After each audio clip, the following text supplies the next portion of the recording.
एक और बड़ी खबर बिहार चुनाव से जुड़ी हुई बताते चले। असदुद्दीन ओवैसी का तेजस्वी पर निशाना। तेजस्वी पीएम मोदी के छोटे भाई की तरह काम कर रहे हैं, नफरत फैला रहे हैं तेजस्वी। असदुद्दीन ओवैसी ने कहा, तेजस्वी के एक्सट्रीमिस्ट वाले बयान से फर्क नहीं पड़ता। सीमांचल के लोग तेजस्वी को सिखा देंगे कि एक्सट्रीमिस्ट क्या होता है। ओवैसी ने तेजस्वी यादव पर निशाना साधा और निशाना साधते हुए कहा कि पीएम के छोटे भाई की तरह काम कर रहे हैं तेजस्वी यादव।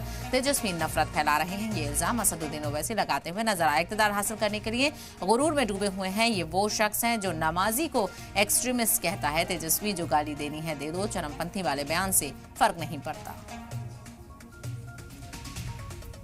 ये तेजस्वी अगर कह रहा है तो सोचो, ये मोदी का छोटा भाई बनकर अपनी नफरत का इजहार कर रहा है।